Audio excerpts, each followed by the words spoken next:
آیا کہ بعض علماء کہتے ہیں کہ سمائے انبیاء پر امت کا اجماع ہے، یعنی انبیاء کرام علیہ السلام کے سننے پر وفات کے بعد امت کا اجماع ہے، یہ درست ہے یا نہیں؟ یہاں چند باتیں ذہن میں رکھ لیں۔ پہلی بات یہ ہے کہ یہ جو حضرات علماء کرام فرما رہے ہیں، یا تو یہ جہل مرکب کا شکار ہے یا جھوٹ اور فراڈ سے کام دے رہے ہیں۔ پہلا مسئلہ یہ ہے کہ صحابہ کرام علیہم الرضوان کے پورے دور میں اس آیت ما انت بمسمع من فی القبور کا ایک ہی معنی سمجھا گیا کہ جو قبر والا ہے وہ نہیں سنتا۔ حضرت عائشہ رضی اللہ تعالی عنہا نے جب اس آیت سے استدلال کیا تو تین باتیں ذہن میں رکھ لیں۔ ایک یہ کہ سن 110 ہجری تک صحابہ کا زمانہ ہے، کسی صحابی نے ام المومنین کے اس معنی پر اعتراض نہیں کی، حالانکہ صحابہ کرام معمولی باتوں پہ بھی جب اختلاف ہوتا تو اعتراض کرتے۔ دنیا کا کوئی مولوی یہ آپ کو نہیں دکھا سکتا کہ کسی صحابی نے کہا ہو حضرت عائشہ صدیقہ کے سامنے کہ آپ قرآن کا معنی صحیح نہیں کر رہی، غلط کر رہی، قرآن کا یہ معنی نہیں۔ آخر کیا وجہ ہے کہ ام المومنین معنی قرآن کا بیان کر رہی ہیں؟ 110 ہجری تک صحابہ کا زمانہ ہے اور کوئی صحابی تردید کیوں نہیں کرتا؟ چلو سامنے نہ صحیح، کسی اور مقام پہ تردید کر دیتا، کہیں بھی نہیں۔ پھر یہ ہے کہ ان آیات کا معنی جو آج لوگ ہمیں بتاتے ہیں کہ سما نافع کی نفی ہے یا اسما کی نفی، جو بھی انہوں نے بنا رکھے ان کے مولویوں نے ڈھونگ، تو ہم کہتے ہیں یہ جو معنی ہے یہ کس صحابی نے کی ہے؟ حضرت عائشہ کی تردید بھی نہیں دکھا سکتے اور اپنے والا معنی کسی صحابی سے بھی نہیں دکھا سکتے۔ تو صحابہ کے دور میں اس آیت کا یہی معنی رہا۔ پھر کسی صحابی، خود حضرت عائشہ نے انبیاء کو مستثنا کیا، حضرت عائشہ نے حضرات انبیاء کو مستثنا نہیں کیا۔ حضرت عائشہ کا ایک فرمان بھی نہیں دکھایا جا سکتا کہ انبیاء کے علاوہ مردے نہیں سنتے، انبیاء سنتی ہیں، حالانکہ آیت عام ہے من فی القبور، جو بھی قبر میں، اور پھر آدمی حنفی بھی ہو تو پھر تھوڑا شرم بھی کرنی چاہیے، تھوڑا سا۔ احناف کا ضابطہ یہ ہے کہ من عام ہے اور عام کتاب اللہ کا اسی طرح قطعی ہوتا ہے جیسے خاص، اور عام کی تخصیص کے لیے نص قطعی حدیث متواتر درکار ہے، کسی مولوی ملوانے کا قول نہیں، کراچی پشاور لاہور کا مولوی کھڑا ہو جائے۔ تو عام کتاب اللہ کا جب قطعی ہے اپنے تمام افراد کو قطعاً بیقیناً شامل ہے۔ اب اگر حضرات انبیاء کرام یا نبی کریم صلی اللہ علیہ وسلم کو اس من کے عموم سے نکالنا ہے تو تمام اصول کی کتابوں میں ہے کہ اس کے لیے نسکتی پیش کرو، اور تمہارے پاس بیچاروں کے پاس نسکتی چھوڑو، خبر باعث صحیح کوئی نہیں، محمد بن مروان بابے کو نچا رہے ہو اور لوگوں کو جھوٹ بولتے ہو کہ اور سند بھی ہے جو کتاب بکری کھا گئی، وہ سند سمیت غار میں گئی۔ تو صحابہ نے اس آیت کو عام رکھا، تابعین نے عام رکھا، تو یہ کہنے میں حق بجانب ہے ہم کہ سماع انبیاء اور غیر انبیاء کا فرق کرنا بدعت ہے۔ یہ نہ صحابی سے ثابت ہے نہ تابعی سے، بدعت بھی ہے، فراڈ بھی ہے۔ پھر یہ ہے ان لوگوں پر مجھے تعجب ہے کہ عام مردوں کے سننے پر چلو اس کا مطلب جو بھی ہو، لیکن کچھ نہ کوئی روایتیں تو موجود ہیں۔ مثلا قلیب بدر کا واقعہ خرق عادت ہے، سب کچھ ہے، لیکن لوگوں کو دھوکہ دینے کے لیے تو موجود ہے نا۔ بخاری میں بدر کے مردوں کے سننے والی بات یہ الگ بات ہے، حضرت عائشہ نے اس کا کیا معنی کیا، یا جو علماء کہتے ہیں اس وقت انہوں نے بات سنی، انہوں نے معجزتاً کہا یہ آپ کا معجزہ تھا، یہ بات ہی الگ ہے۔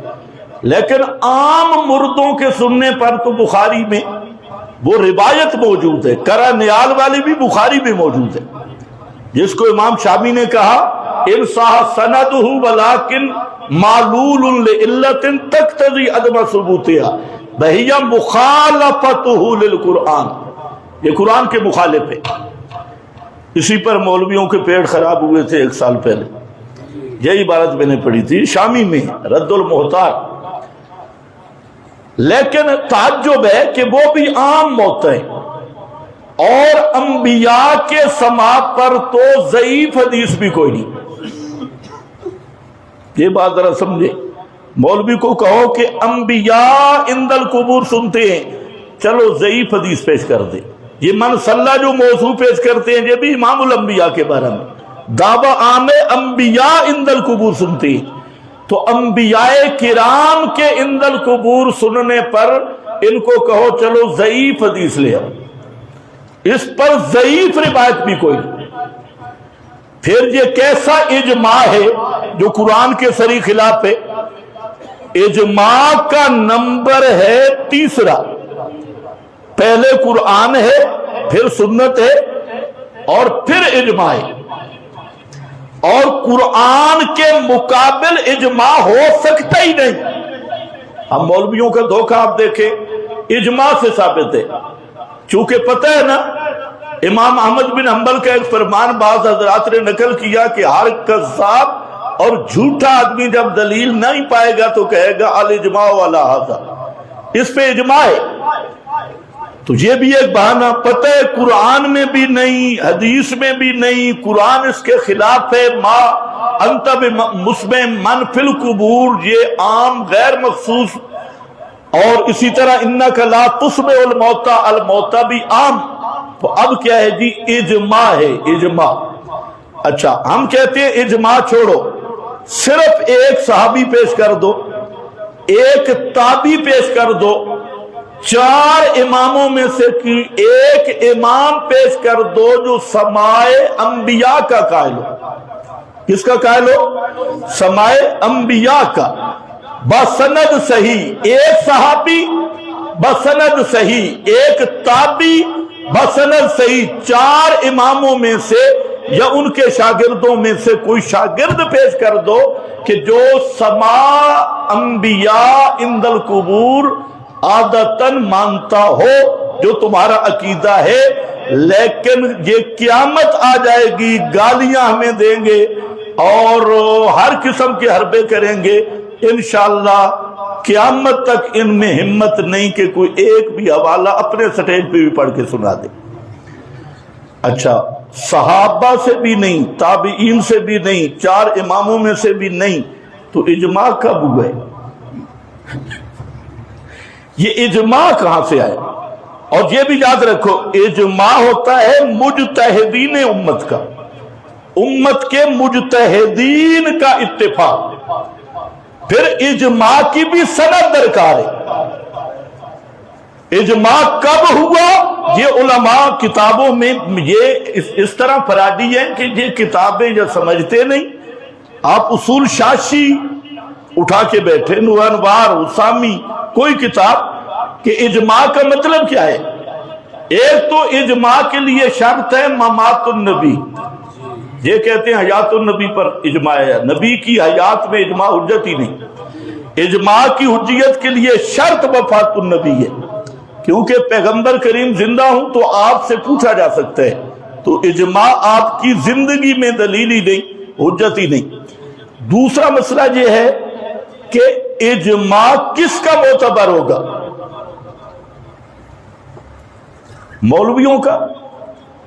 جیسے ہمارے بریلوی حضرات کہتے ہیں جی عید میلاد النبی پہ اجماع ہے، فلانی پہ اجماع ہے، تو اجماع کس کا معتبر ہوگا؟ تو یاد رکھو اجماع معتبر ہے امت کے مجتہدین کا، اور مجتہدین کا زمانہ تیسری صدی ہے۔ اجتہاد کا دروازہ بند نہیں، یہ غلط فہمی ہے۔ اجتہاد کے دروازے تک پہنچنے والا اگر کوئی ہو تو بند نہیں ہے اجتہاد کا دروازہ، لیکن مجتہدین کا دور تیسری صدی ہے۔ اب چاروں امام اس اجماع میں نہیں، ان کے شاگرد بھی نہیں، تو پھر اس کو میں اجماع کہوں یا الف کو حذف کر دوں؟ یہ الف کو حذف کرو، کتنا بڑا فراڈ کرتے ہیں، شرم نہیں آتی۔ اجماع انبیاء سما انبیاء اجماعی ہے، وہ کیسے بھائی اجماعی؟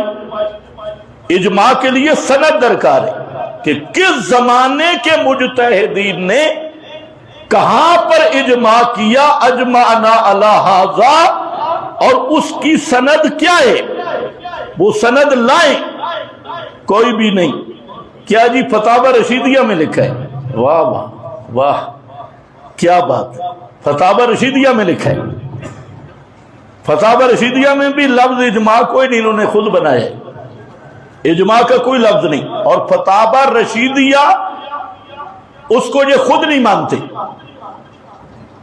فتاوی رشیدیہ میں یہ بھی لکھا ہے کہ اگر خطاب سماع کی نیت سے ہے تو کرنے والا کافر ہے۔ السلام علیکہ ایھا النبی سننے کے عقیدے سے کہا تو کافر ہے، یہ بھی فتاوی رشیدیہ میں ہے۔ فتاوی رشیدیہ میں یہ بھی لکھا ہے کہ حیات آنجا مماثل بحیات دنیا نیست، کہ انبیاء کی جو حیات ہے وہ دنیا کی سی نہیں۔ اور المحنت شریف کیا کہہ رہی ہے؟ دنیاوی برزخی نہیں۔ فتاوی رشیدیہ کہہ رہا ہے کہ وہ خالص برزخی ہے، دنیاوی بھی نہیں اور دنیا کی طرح بھی نہیں، دنیا کی سی بھی نہیں۔ تو یہ فتاوی رشیدیہ سمجھ نہیں آیا؟ پھر اسی میں 12 مفتیوں کا فتویٰ ہے۔ حضرت گنگوئی فرماتے ہیں جو سماع کے قائل ہیں وہ استشفاء کے بھی قائل ہیں، اور جو سماع کے منکر ہیں وہ استشفاء کے بھی منکر ہیں۔ پھر 12 مفتیوں کا فتویٰ کہ انبیاء کی قبروں سے استشفاء کرانا جائز نہیں۔ تو حضرت گنگوئی کے اسی دعوے پر تمہارا وہ جو عبارت کسی کو اختلاف نہیں پہ دھوکہ دیتے ہو، 12 تو خود فتاوی رشیدیہ میں موجود ہیں، سماع انبیاء کے منکر، سماع انبیاء کے منکر، یہ وہی فتاوی رشیدیہ ہے۔ یہ لوگ جیسے اللہ کی کتاب کے ساتھ دھوکہ بازی کرتے ہیں، بزرگوں کی کتابوں کے ساتھ بھی یہ دھوکہ بازی کرتے ہیں اور فرادی ہے۔ اور خواہ مخواہ کوئی کدھر سے لی، کوئی کدھر سے لی۔ پچھلے دنوں ایک لمبی داڑھی والا پیر ہے اور اس کا بابا بھی پیر تھا، وہ بزرگ فرما رہے تھے شیخ القرآن سماع عند القبر کے قائل تھے۔ تو یعنی ایسے کذابین۔ 1962 کا فیصلہ، وہ پترا 1962 کے بعد جواہر القرآن بھی آیا ہے۔ جواہر القرآن شیخ القرآن کا 1962 کے بعد شیخ القرآن کا دورہ تفسیر بھی آیا ہے۔ 1962 کے بعد 1975 میں شیخ القرآن کی تقریر بھی ہوئی ہے جو میرے پاس ہے۔ 1962 کے بعد 1978 میں رد منکرات پہ شیخ القرآن کی تقریر بھی ہوئی ہے، اور اس میں شیخ القرآن نے صاف کہا کہ میرا اور مولانا حسین علی کا واضح دلائل کی روشنی میں عقیدہ ہے کہ حضور علیہ السلام کا عند القبر کوئی سما نہیں ہے۔ اب ان فراڈیوں کو دیکھو، 1962 پہ دستخط کیے۔ اچھا یہ سمجھتے نہیں 1962 میں کیا ہوگا؟ اوپر عنوان کے قدر مشترک، قدر مشترک۔ اب یہ نہیں سمجھتے قدر مشترک کس کو کہتی ہے؟ پھر وہ کوئی عقیدہ نہیں، وہاں لکھا ہے مصالحت، صلح حدیبیہ، مصالحت۔ تو مصالحت میں تو نبی پاک صلی اللہ علیہ وسلم نے محمد رسول اللہ مٹوا کے محمد بن عبداللہ لکھایا تھا، رسول اللہ کا لفظ آپ نے مٹوایا تھا۔ اب ان کو چاہیے کہ آئندہ کلمے میں محمد بن عبداللہ پڑھے، کیونکہ صلح حدیبیہ میں آپ نے رسول اللہ کا لفظ کٹا دیا تھا اور محمد بن عبداللہ لکھوایا، بسم اللہ کٹوا دیا، بسمک اللہم لکھوایا۔ تو یہ ایسے فراڈی لوگ ہیں۔ خود حضرت شیخ القرآن کی اپنی تقریریں، اپنی تحریریں 74 کی، 75 کی، 78 کی سب موجود ہیں، جن میں شیخ القرآن پورا جہاں تک کہہ رہا ہے کہ اے اللہ فرماتے ہیں نہیں سنتے، تو مولوی کہتے ہیں بچو سن دے، دھور لانتی ہو۔ اور شیخ القرآن کے چیلنج موجود ہے، لیکن انہی پہ پھر الزام وہ بھی قائل۔ تو بہرحال میں عرض یہ کر رہا تھا کہ سمائے انبیاء اور عام موتا کے اندر فرق جو کر رہا ہے، یہ ایک قول بدعی ہے اور یہ ان مولویوں کی بدعت ہے، ورنہ قرآن کی روح سے انبیاء کا عدم سماع زیادہ مؤکد ہے۔ لوگ جو ہیں عام مردوں کو زیادہ پکارتے تھے یا انبیاء اولیاء کو؟ تو قرآن نے جب کہا ان تدعوہم لا یسمعوا دعاءکم، عام مردے نہیں سنتے، پکار سب سے زیادہ انبیاء کی، لعن اللہ الیہود والنصارى اتخذوا قبور انبیائہم مساجدا۔ اور جب اللہ نے فرمایا نہیں سنتے تو عام مردے نہیں سنتے۔ تو لا یسمعوا دعاءکم یہ خاص انبیاء کے ساتھ ہے۔ وَهُمْ عَنْ دُعَائِهِمْ غَافِلُونَ، کون تمہاری پکاروں سے بے خبر ہے؟ انبیاء اولیاء جن کو پکارے، جن کی زیادہ پکار ہے، تو وہ تو اولاً مصداق ہیں ان آیات کا۔ پھر یوم یجمع اللہ الرسل، یہ قرآنی اجماع ہے اور اجماع الرسل ہے۔ تم نے تو کراچی پشاور مل کے اجماع بنایا ہے، تو وہ اجماع نہیں بنے گا، وہاں حذف الف واجب ہے۔ اور یہ ہے یجمع اللہ الرسل، سارے رسولوں کا اجماع، اور یہ سند بھی قرآن میں۔ کیا کہیں گے قیامت کے دن؟ قالوا لا علم لنا، لا علم لنا، اور یہاں ڈنڈی نہ مارنا۔ 50 سے زائد مفسر نے لکھا لا علم لنا بعد وفاتنا، وفات کے بعد ہمیں کوئی پتہ نہیں ہماری امتیں ہمارے ساتھ کیا معاملہ کرتی رہی۔ تو یہ انبیاء کا عدم سماع عام موتا سے زیادہ مؤکد ہے۔ تو یہ بالکل فراڈ ہے، دھوکہ ہے ان لوگوں